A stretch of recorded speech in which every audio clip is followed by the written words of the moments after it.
The grand citadel of Valethra rose from the planet's crystalline surface like a spear thrust toward the stars, its bioluminescent walls pulsing with the heartbeat of a civilization that had witnessed the rise and fall of countless empires. Captain Thomas Kane stood at the observation deck of the human delegation's quarters, watching shuttles from dozens of species converge on the landing platforms below. "First time seeing a Galactic Council assembly, sir?" Lieutenant Sarah Foster asked, joining him at the viewport with a steaming cup of what passed for coffee aboard their reconnaissance vessel. Kane nodded, trying to process the sheer scale of the gathering. 50 years since the last one. Command wasn't exaggerating when they said this was unprecedented. Through the transparent aluminum, exotic starships gleamed in the light of Valethra's twin suns. Sleek Altarian vessels that seemed to flow like liquid mercury. Massive Zephyrian dreadnoughts bristling with weapons that could crack planets. And threading through them all, the graceful bioships of species whose names Kane couldn't even pronounce. Any word on why they finally called everyone together? Foster asked, though her tone suggested she already knew the answer wouldn't be good. "The Void Stalkers," Kane replied grimly. "Intelligence reports suggest they've accelerated their consumption patterns. 3 more systems went dark in the past month." Foster shuddered. Every spacefaring civilization had heard the stories, entire star systems drained of energy, their planets left as lifeless husks drifting in space. The Void Stalkers existed at the edges of known space, ancient entities that fed on stellar energy and left nothing but darkness in their wake. Kane's comm unit chimed with an incoming message from Commander Patricia Wells aboard the Defiant. "Captain, you're needed in the briefing room. We've just received the ceremony protocols, and they're extensive." The next few hours were a crash course in diplomatic etiquette spanning dozens of species. Kane learned which gestures were considered respectful to crystalline entities, how to avoid accidentally challenging a Drachmary warrior to combat, and why looking directly at a Vortak delegate could result in immediate diplomatic sanctions. Most importantly, diplomatic attaché James Morrison explained, "Remember that we're observers only. Humanity has been part of galactic civilization for less than a century. We're here to listen and learn, not to contribute." Kane bristled at the reminder of humanity's junior status among the galactic powers, but he understood the reality. Earth's small fleet and limited resources made them useful as scouts and couriers, but hardly qualified them to advise ancient civilizations on matters of cosmic importance.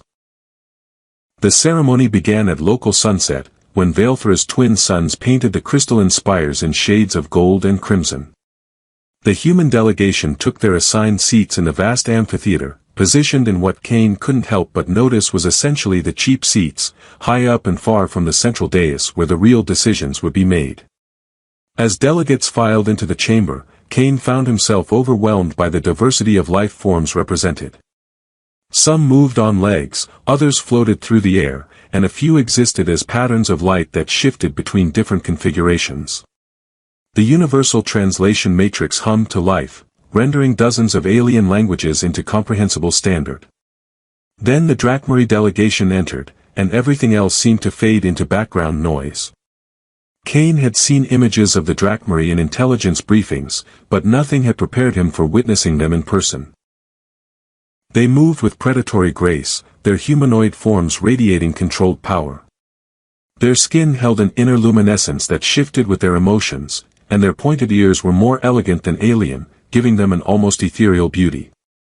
But it was their empress who commanded absolute attention. Seraphina of the Drachmary strode into the chamber like she owned not just the room but the entire galaxy surrounding it. She stood nearly 7 feet tall, her form encased in armor that seemed crafted from solidified starlight. Her hair flowed behind her like liquid silver, and when she moved, Kane could swear he saw distant nebulae reflected in the depths of her golden eyes. "Holy stars," he breathed, completely forgetting where he was. "She's the most magnificent queen I've ever seen." The words were meant for Foster and Morrison, barely audible even to them in the vast space of the amphitheater. But Kane had underestimated both the acoustics of the crystalline chamber and the enhanced senses of the Drachmary. Empress Seraphina paused mid-stride, her elegant head turning slowly toward the human delegation. Those impossibly bright eyes swept across the assembled observers until they found Kane's position, locking onto him with the intensity of a targeting system. The entire chamber seemed to hold its breath as the most powerful warrior queen in known space focused her attention on a single human captain who had just loudly announced his admiration for her appearance. Kane felt heat rise in his cheeks as he realized that everyone, absolutely everyone, was now staring at him. Foster elbowed him sharply in the ribs. "Sir," she whispered urgently, "I think she heard you." "I think everyone heard him," Morrison muttered, his diplomatic training warring with what Kane suspected was barely suppressed panic. Serafina continued to study Kane for what felt like an eternity but was probably only a few seconds. Then, to his complete amazement, her lips curved in the slightest hint of a smile. She inclined her head in what might have been acknowledgement, or amusement, before continuing to the crystalline throne reserved for her delegation. "Well," Foster said quietly as the ceremony finally resumed around them, "that was either the best first impression you've ever made, or we're all about to become interstellar incidents." Kane found himself unable to look away from the Empress as she settled onto her throne with liquid grace. Even seated, she radiated authority and power, participating in the formal proceedings with the kind of focused attention that suggested every word was being catalogued and analyzed. But twice more during the opening ceremonies, Kane caught her looking in his direction, those golden eyes studying him with an expression he couldn't quite decipher. "Sir," Morrison whispered as the session moved toward recess, "what exactly did you mean by magnificent queen?" Kane considered the question, watching Serafina rise from her throne to confer with her advisors. The way she moved, the confidence in every gesture, the sense that she could reshape reality through sheer force of will, it was like witnessing a force of nature that happened to be wearing armor. "I meant," Kane said quietly, "that we might be looking at the only person in this chamber who actually has a chance of stopping the Void Stalkers." The emergency session began before dawn, called when deep space monitoring stations detected Void Stalker signatures at the edge of the Veilthra system. The festive atmosphere of the previous evening had evaporated, replaced by grim determination as delegates filed into the council chamber with weapons at their sides and warships moving to defensive positions. Kane sat with the human delegation, trying to process the tactical displays that showed dark shapes moving between the outer planets. The Void Stalkers appeared as absences on the sensors, negative spaces that bent light and energy around them like living black holes. "Preliminary reports confirm at least 12 entities," announced Councillor Vexhai of the Altarian Republic, his crystalline form refracting the chamber's light into prismatic patterns. "They are maintaining standard approach vectors, suggesting this is a scouting force rather than full invasion." "Scouting for what?" demanded General Korath of the Zephyrian military caste, his massive frame bristling with bio-integrated weapons. "They consume everything they touch. What more intelligence do they require?" Empress Serafina rose from her throne, and the chamber fell silent. When she spoke, her voice carried the authority of someone who had faced the Void Stalkers in direct combat and survived. "They are learning," she said, her words resonating through the translation matrix in tones that made Kane's spine straighten involuntarily. "Each encounter teaches them new tactics, new ways to overcome our defenses. This scouting force is not here to feed, it is here to study our response patterns." Kane found himself leaning forward, caught up in her analysis despite the danger. She was right, of course. The Void Stalkers' approach was too methodical, too patient for simple predation. They were conducting reconnaissance. "What do you propose, Empress?" Councillor Vexhai asked. "We give them nothing to study," Serafina replied, her golden eyes blazing with predatory intensity. "We evacuate the civilian populations to the inner system and meet them in open space with combined fleet actions. Force them to adapt to tactics they have never encountered before." The chamber erupted in debate as various delegates argued the merits of engagement versus evacuation, offense versus defense. Kane watched the discussions with growing frustration, recognizing the same political gridlock that plagued every multi-species alliance he'd studied. That's when his comm unit chimed with a priority message: "Captain Kane, your presence is requested in Chamber 7 immediately." Foster raised an eyebrow. Private meeting during a crisis? That's either very good or very bad. Chamber 7 turned out to be a smaller conference room decorated with flowing Drachmarie battle standards. Empress Seraphina stood at the center, studying a three-dimensional tactical display that showed the approaching Void Stalkers in disturbing detail. "Captain Kane," she said without turning around, "your comment yesterday was illuminating." Kane felt his diplomatic training desert him entirely. "Your Majesty, I apologize if my words were inappropriate. I was simply honest," Seraphina interrupted, finally turning to face him. Up close, she was even more imposing than he'd realized. Her armor was clearly ceremonial but functional, and the way she carried herself suggested she was as comfortable in combat as in court. "In a chamber filled with political maneuvering and careful deference, you offered genuine appreciation." It was refreshing. Kane blinked, uncertain how to respond. "I'm not sure I understand." Seraphina gestured toward the tactical display. "Your species is young, Captain. Barely a century in space, no major military victories, limited technological achievements. Most of the Council sees you as irrelevant to serious strategic planning." The word stung, but Kane couldn't argue with their accuracy. "That's a fair assessment, Your Majesty." "I disagree," Seraphina said firmly. "Youth brings innovation. Inexperience brings fresh perspectives. The Drachmarie have fought the Void Stalkers for 3 millennia using the same basic strategies, and we are slowly losing ground." She manipulated the display, showing battle formations that looked like works of art but were clearly devastatingly effective. "Your species excels at tactical adaptation, at finding unexpected solutions to impossible problems. I have studied your military history, Captain. Humans do not accept defeat gracefully." Kane studied the display, his mind automatically analyzing approach vectors and engagement ranges. "The problem is coordination," he said, thinking aloud. "Each species fights according to their own doctrines, their own communication protocols. The Void Stalkers adapt to our responses because they can predict how we'll react based on past encounters." "Exactly," Seraphina said, moving to stand beside him. "But what if we created something entirely new? Combined human tactical flexibility with Drachmarie psychic coordination?" Kane turned to look at her, struck by the implications. "Psychic coordination? You're talking about a mental link between human and Drachmarie commanders?"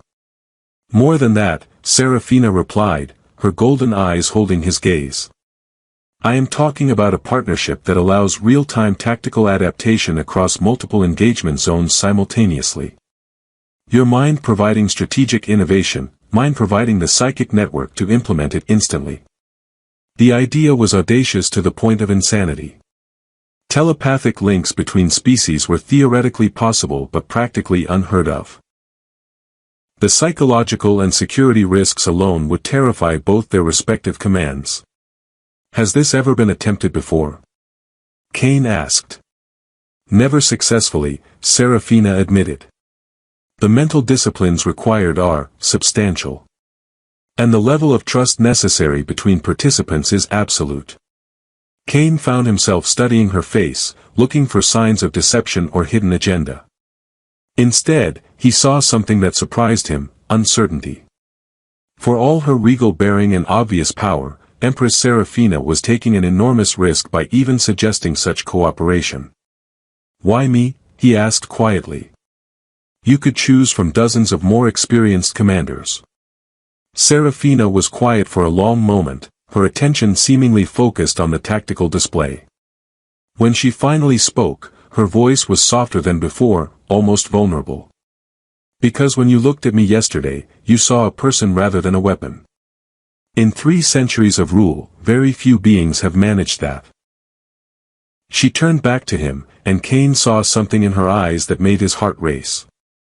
"I suspect that kind of genuine perception might be exactly what this partnership requires." Their conversation was interrupted by alarms echoing through the citadel. The tactical display immediately updated to show the Void Stalkers had accelerated their approach, moving from the outer system toward the inhabited worlds with frightening speed. "Decision time, Captain," Serafina said, her battle-ready demeanor returning. "Will you help me try something that has never worked before, in order to fight an enemy that has never been defeated?" Kane looked at the display, at the approaching darkness that threatened not just Valethera but every living world in the galaxy. Then he looked at Serafina, seeing past the Imperial armor to the determined woman beneath. "When do we start?" he asked. The combined fleet launched from Valethera in a formation that had never been attempted in galactic history. Human vessels, small and maneuverable, darted between the massive Drachmarie bioships like fighters escorting bombers, while other species provided supporting fire from carefully calculated positions. Kane stood on the bridge of Serafina's flagship, the Starfire, watching tactical displays that showed their forces moving to intercept the Void Stalkers in the asteroid field beyond the fourth planet. "Neural interface ready," reported the Drachmarie technician, a slight woman whose pointed ears were adorned with crystalline implants that pulsed with soft blue light. "Empress, are you certain about this protocol? The psychic stress of linking with an alien mind during combat has never been tested under controlled conditions," Serafina finished calmly, settling into the command throne that dominated the ship's bridge. "Which makes today either a breakthrough or a catastrophe." Kane tried to project confidence as bioneural cables were connected to ports behind his ears. Drachmarie medical technology had made the interface possible, but his human physiology wasn't designed for this kind of connection. "What exactly should I expect when the link activates?" "Imagine trying to think with two brains simultaneously," Serafina replied, her eyes already taking on the distant quality that indicated she was beginning to interface with the ship's systems. "Your tactical analysis capabilities merged with my psychic coordination network.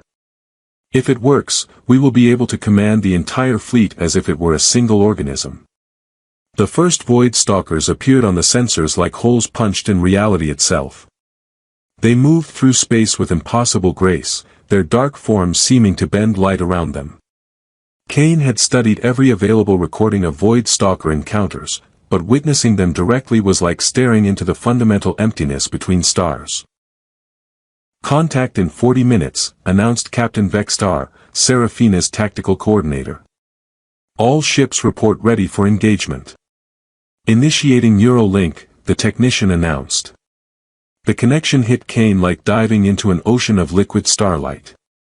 Suddenly, he wasn't just standing on one bridge, he was simultaneously present on dozens of ships throughout the fleet.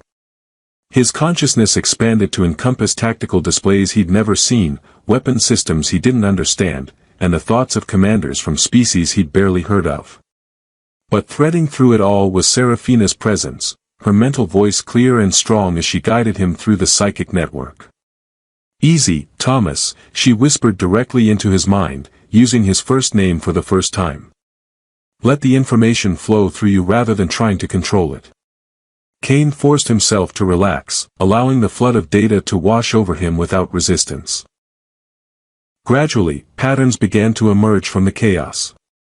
He could sense the positioning of every ship in the fleet, the energy signatures of approaching Void Stalkers, even the emotional states of alien commanders he'd never met.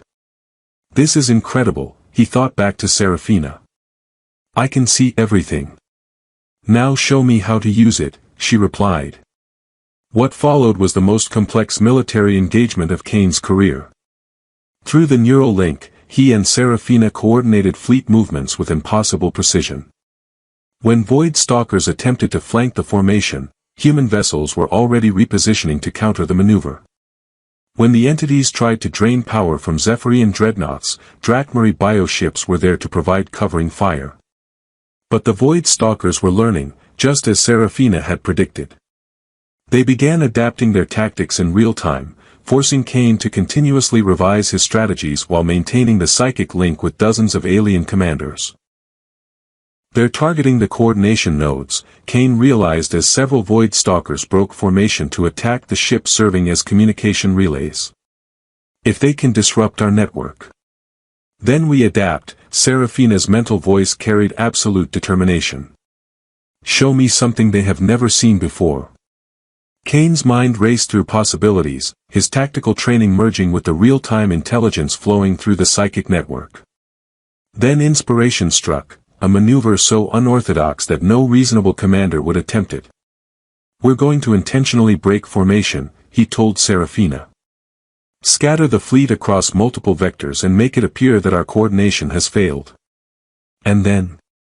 Kane grinned, though he wasn't sure if the expression translated through their mental link. "Then we spring the trap when they move to exploit our apparent weakness." The gambit required split-second timing and absolute trust between commanders who had never worked together before. As the fleet scattered, Void Stalkers immediately moved to pursue what appeared to be vulnerable isolated units. But Kane and Serafina had positioned their forces perfectly. When the entities committed to their attacks, they found themselves surrounded by overlapping fields of fire from weapons they hadn't detected. The battle turned in minutes. Void Stalkers that had seemed invincible found themselves outmaneuvered by formations that responded to their movements before they completed them. The psychic link allowed the combined fleet to fight not as separate units but as a single, adaptive organism. "Hostile forces retreating," Captain Vextar reported with barely contained excitement. "All Void Stalkers are withdrawing beyond sensor range." Kane felt the neural link slowly disconnecting as emergency power was diverted to damaged systems throughout the fleet. But even as his consciousness withdrew from the vast network, he remained aware of Serafina's presence in his mind, a warm, reassuring connection that seemed as natural as breathing. "Thomas," she said aloud, her voice carrying exhaustion but also something else, something that made his heart race despite the post-combat adrenaline crash. That was remarkable. Kane looked at her, seeing past the imperial bearing to the woman who had trusted him with her people's lives and her own consciousness. "We did it together." "Yes," Serafina agreed, her golden eyes holding his gaze. "We did." Around them, the bridge crew was celebrating humanity's first successful Void Stalker engagement, but Kane barely heard the cheers. He was too focused on the realization that something fundamental had changed between him and Serafina during their mental connection. The bond they'd forged wasn't just tactical, it was personal, intimate in ways that transcended species barriers. "Empress," Captain Vextar interrupted, "we're receiving priority communications from the Galactic Council. They're demanding a full report on our coordination methods." Serafina straightened, her regal composure returning as she prepared to face the political implications of their success. But before she turned away, she spoke quietly to Kane. "This is only the beginning, Thomas. What we accomplish today will change everything, for both our peoples and for the galaxy itself." Kane nodded, understanding that their victory over the Void Stalkers was just the first challenge they would face. The real test would be convincing two very different civilizations that their unprecedented partnership was worth the risks it represented. But as he watched Serafina prepare to address the council, he found himself looking forward to whatever came next. After all, they'd just proven that impossible things became possible when the right people chose to trust each other completely. The victory celebration lasted exactly 18 hours before the long-range sensor arrays detected something that turned triumph into terror. Deep space monitoring stations across 3 sectors reported the same impossible readings, a Void Stalker armada so massive that it defied comprehension, moving toward inhabited space with inexorable purpose. Kane stood in a Galactic Council's emergency session, watching holographic displays that showed the approaching darkness. Conservative estimates suggested over 1,000 entities, each one capable of draining the life from entire worlds. The scouting force they defeated had been nothing more than an advance probe. "The situation is hopeless," declared Counselor Vex High, his crystalline form flickering with distress patterns. "Even if every fleet in the galaxy united, we lack the resources to engage forces of this magnitude." "Surrender is not an option," Empress Serafina replied from her throne, her voice cutting through the growing panic. "The Void Stalkers do not negotiate. They consume everything they encounter, leaving nothing but emptiness." Kane felt the weight of every gaze in the chamber as delegates turned to him and Serafina. Their successful coordination had made them the de facto leaders of any unified defense, but the scale of the approaching threat made their previous victory seem insignificant. Captain Kane, General Korath of the Zephyrian military rumbled, "Your species' tactical innovations proved effective against a dozen entities. How do you propose to apply those methods against 1,000? Kane studied the tactical displays, his mind racing through possibilities that all seemed equally impossible. Then he looked at Serafina, seeing the same desperate determination in her golden eyes that he felt in his own heart. "We scale up," he said simply. The neurolink we used was limited to a single fleet engagement. But what if we could extend it across multiple star systems? Create a galaxy-wide coordination network that allows real-time tactical adaptation on an unprecedented scale? The chamber fell silent as the implications sank in. What Kane was proposing would require not just technological innovation but unprecedented cooperation between species that had been rivals for millennia. The psychic stress alone would be catastrophic, protested Dr. Ythera, the Drakmary's chief medical officer. No individual consciousness can maintain neural links across interstellar distances. Which is why we wouldn't use individual consciousnesses, Serafina said, rising from her throne with sudden excitement. We would create a shared network, human tactical analysis paired with Drakmary psychic coordination, replicated across dozens of command teams throughout the galaxy. Kane nodded, seeing the possibilities. Every major fleet engagement becomes part of a unified whole. When Void Stalkers adapt to tactics in one sector, the entire network adjusts simultaneously. And if the network fails? Counselor Vexhai asked. If the psychic stress causes system-wide collapse? Kane and Serafina exchanged glances, both understanding the unspoken truth. They were discussing a plan that could save galactic civilization or destroy it through psychic feedback cascades that would leave entire species mentally shattered. Then we die fighting, Serafina said quietly, rather than waiting to be consumed. The debate that followed lasted for hours, but ultimately, desperation won over caution. With the Void Stalker Armada only weeks away, the Galactic Council authorized the most ambitious military coordination project in known history. The preparation was a nightmare of technical challenges and political maneuvering. Human and Drakmary teams had to be paired and trained for neural linking, while other species contributed their unique capabilities to the network. Kane found himself working 20-hour days, coordinating with commanders he'd never met to prepare for battles that might never be fought. Through it all, his connection with Serafina deepened beyond anything he'd thought possible. The neural link had created a bond between them that transcended physical proximity. He could sense her thoughts and emotions across vast distances, while she provided an anchor point for his expanding tactical awareness. "Thomas," she said during one of their rare private moments, as they stood together on the observation deck of her flagship. "If we survive this, what happens to us? To what we've built together?" Kane looked out at the stars, knowing that somewhere beyond the visible constellations, darkness was approaching. "I don't know," he admitted. "The Council still sees our partnership as an experimental military protocol. I don't think they've considered the personal implications." Serafina moved closer, her luminescent skin glowing softly in the starlight. "And what are those implications, from your perspective?" Kane turned to face her, seeing past the imperial armor to the woman who had trusted him with her mind, her people, and her heart. "I love you," he said simply. "I love your strength, your dedication, the way you see possibilities where others see only problems. I love the way our minds fit together when we're linked, like we were designed to be partners." Serafina's smile was radiant enough to outshine the stars beyond the viewport. "I love you too, Thomas Kane. More than protocol allows, more than politics permits, more than either of our species will understand." Their moment was interrupted by priority alerts echoing throughout the ship. The Void Stalker Armada had accelerated beyond all predictions, arriving weeks ahead of schedule.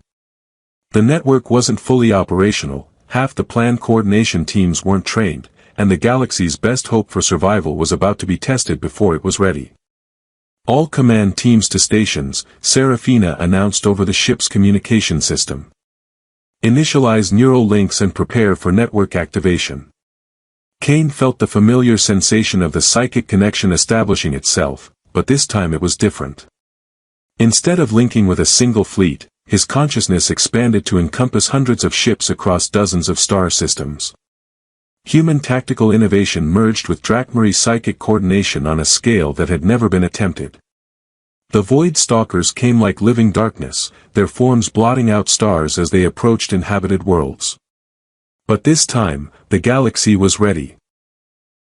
Coordinated fleet action struck from multiple vectors simultaneously, while evacuation efforts proceeded with clockwork precision guided by the neural network. Kane found himself commanding not just ships but entire civilizations. His tactical awareness expanded beyond anything he dreamed possible. Beside him, Serafina served as the psychic focal point for the entire network, her consciousness bridging the gaps between species and star systems. The battle raged across light years and time zones, with victories and defeats flowing through the network in real time. But gradually, impossibly, the combined forces began to push back the Void Stalker armada. When entities adapted to human tactics, Drakmari innovations were already being implemented. When the darkness tried to break coordination networks, backup systems activated automatically. The final victory came not through overwhelming force but through exhaustion. The Void Stalkers, faced with resistance that adapted faster than they could evolve, finally withdrew beyond the galactic rim. As the neural network slowly disconnected and normal communication resumed, Kane found himself back on Serafina's bridge, surrounded by cheering crew members and congratulatory messages from across the galaxy. "We did it," he said, hardly believing their success. "We did," Serafina agreed, pulling him into an embrace that felt natural despite the watching eyes of her crew.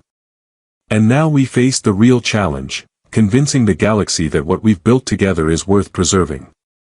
The political aftermath proved almost as complex as the battle itself.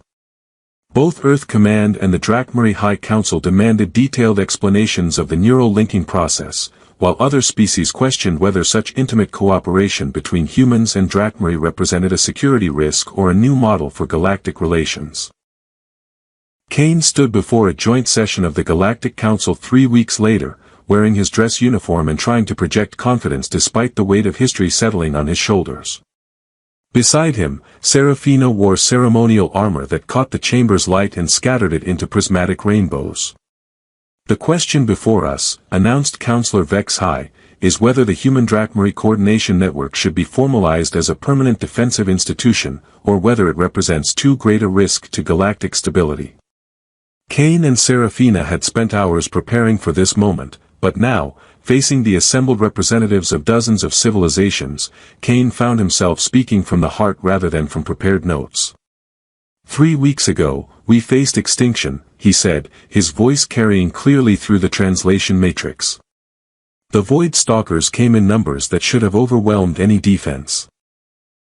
But they didn't account for something that had never existed before, true cooperation between species that chose to trust each other completely." He gestured toward the tactical displays that showed the network's performance during the final battle. "The neural linking process isn't just about military coordination. It's about understanding that our differences make us stronger when we choose to work together rather than allowing them to divide us." Serafina stepped forward, her regal bearing commanding instant attention. "The Drakmari have stood alone for 3 millennia, believing that isolation preserved our strength.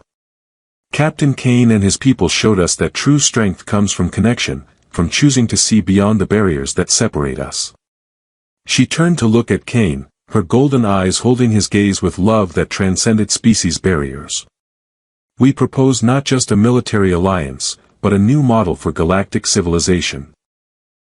One where diversity is celebrated rather than feared, where different perspectives are seen as resources rather than threats." The debate that followed lasted hours, with representatives arguing everything from resource allocation to cultural contamination. But gradually, as the discussion continued, something remarkable began to happen. Species that had barely cooperated began talking about joint research projects. Ancient rivals started exploring trade agreements. The final vote was closer than Kane had hoped but decisive enough to matter. The Human Drakmari Coordination Network was officially established as a permanent institution, with Kane and Serafina as its first co-directors. That evening, they stood together on the observation deck of the newly christened INS Unity, the first vessel designed specifically for joint human-Drakmari operations. Through the viewports, they could see ships from dozens of species working together to repair the damage caused by the Void Stalker invasion. "So," Kane said, slipping his arm around Serafina's waist, "what do you think happens next?" Serafina leaned against him, her luminescent skin glowing softly in the starlight. "Next, we build something that has never existed before. A galaxy where love and understanding matter more than fear and prejudice." Kane smiled, thinking about the journey that had brought them from that first moment in the council chamber to this new beginning. "I can think of worse ways to spend the next few centuries." "Only a few centuries?" Serafina asked with mock concern. "Thomas Kane, you clearly underestimate the scope of our project." Their laughter echoed across the observation deck as the Unity turned toward its first assignment, establishing coordination protocols with the Altarian Republic. Around them, the galaxy continued its ancient dance of stars and civilizations, but now it moved to a new rhythm, one built on hope rather than fear. In the end, Kane reflected, the most magnificent queen he'd ever seen had turned out to be not just a ruler, but a partner in building something beautiful from the vast darkness between worlds.